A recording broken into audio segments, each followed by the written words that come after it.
Hi guys, so I'm finally getting round to recording my November reading wrap-up / favourites. If you watched my previous video, you'll know why it's sort of been quite delayed. So I didn't read very much in November at all. Surprise, surprise, November was not a great month. But I did manage to read 3 books, and the first book that I read was Shadows by Kristen Proby.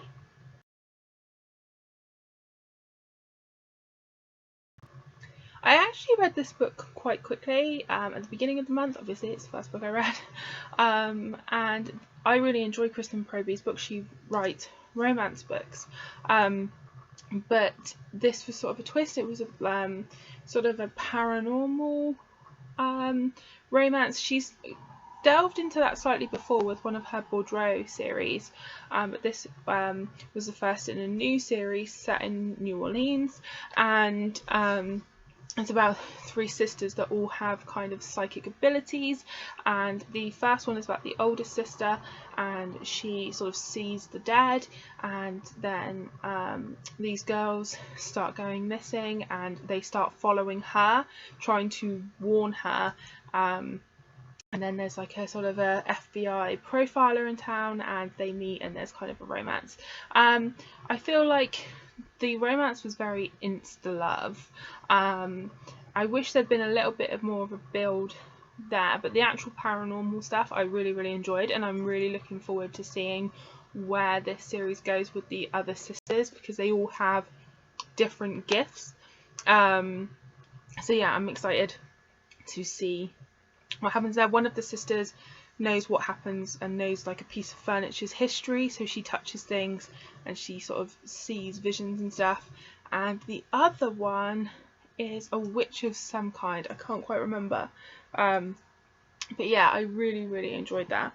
The next book that I read took me a really long time to read. It took me the majority of the month to read, and that was Catherine of Aragon, The True Queen by Alison Weir. It's not a small book, but ever since visiting the Tower of London in October, I'm really big back into my history, particularly the sort of the Tudor, or the Wars of the Roses, the Tudor period and the Elizabethan period really is my favourite sort of periods in history.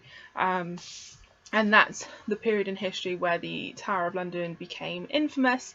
So I'm really wanting to read a little bit more about, or more books set in and around that time at the moment. So I started with this one because it's been on my shelf for ages, and I did enjoy it. It took me about 100 pages to get into, and I was reading this when all the shit stuff basically happened in November, so it took me a while to sort of get back into it and be reading it. But overall I enjoyed it. It's about Henry VIII's first wife, Catherine of Aragon, and it charts basically their whole marriage. So it's set over a long period of time. Henry VIII was married to Catherine of Aragon the longest out of all his wives. She lasted longer than all the other marriages put together, pretty much. But it's sort of how, you know, they started during their marriage, when things start to turn sour, right up until her death. And I really enjoyed it. It really humanized her for me. I mean, I know it's a historical fiction book, but Alison Weir does also write historical non-fiction, so she's drawn on, you know, a lot of actual facts, but it really made her into a real person, not just, you know, a figure from the famous rhyme like divorced, beheaded, died. Like, it really made me think about how she must have felt. She was a Spaniard in, you know, England. She went from like having like a really good marriage, they really got on, they were really good friends, she loved him, to basically being abandoned, and it was really good. I'm definitely going to check out the other books in this series. And then the last book that I read in November was Gabriel's Inferno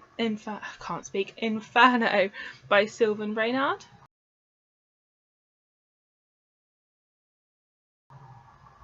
And this is the first book in a romance series. It's been out for a while, and I don't know why I've never picked it up before, but Passion Flicks are in the process of turning it into a movie, and I saw that that's what their next movie was, and I was like, oh, I have not read that. So I downloaded the first one and I read it really, really quickly. I really enjoyed it. It's not very smutty in the sense that no actual like anything happens until pretty much the end of the book, but it's kind of a forbidden romance because it's a professor and a student, but actually there's a bit more to it than that because they've met before, and there's sort of some history there, and they meet again, and it's all set to sort of the backdrop of Dante's Inferno, and all about Dante and Beatrice, and there's a lot of literature and poetry and religion and philosophy all sort of mixed in, so I really, really enjoyed it. I don't think it's like a cheap romance novel. I think it's got a lot of depth to it, and I really, really enjoyed it. So yeah, that's the last book that I read this month. I'm not going to make a dedicated favourites video because I explained in my last video, it's not really, like, November was a shit month. So I didn't have a particular lot of favourites for November, so I didn't want to make a whole video.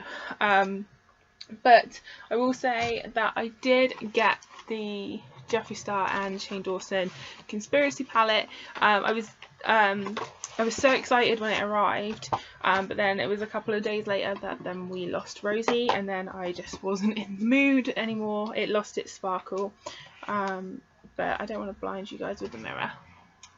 But that's what it looks like. I'm actually wearing this, the first time I've used it. I've had this now for like a month, over a month, and this is the first time I used it today because yeah, everything lost its sparkle for a while, but I have it on my eyes today. It's really, really beautiful. I basically use the neutral shades today, but it's very, very pretty. So yeah, I was really, really glad that I managed to get my hands on this. It was an absolute nightmare to get my hands on this. You guys probably know if you follow it, but the internet that day just was a nightmare. So I was really, really glad to get my hands on it, and yeah, it is beautiful. And then what were my other favourites? Oh, my other favourite from November was that I actually saw the musical on stage of Les Miserables. It's something I've wanted to see on stage for a long, long time, and I went to see it with my friend Beth, and we watched it, and I had goosebumps. It was such a good production. I would have seen it like again like that. Like, I loved it. Can't recommend seeing an actual production of that enough.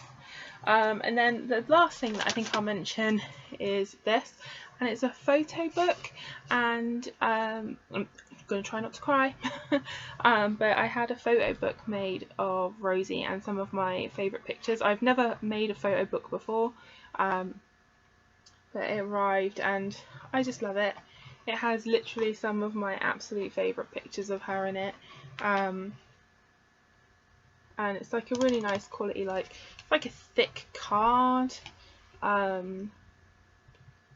It's just really, really nice. I think I might upgrade and get like a big proper hardback one at some point, but they had like deals on for Black Friday, and that's why I decided to order one.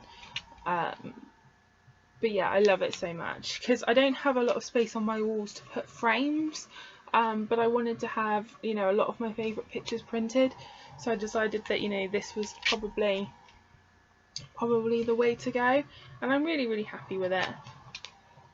I have to say, like, it's really, really cute, and that is my favourite picture I ever took of Rosie. It's my absolute favourite picture.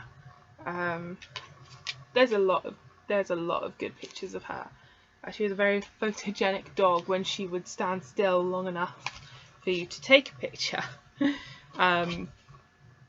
But yeah, so I'm definitely gonna get a bigger one in the future, but at the moment I love that so much. It's very special.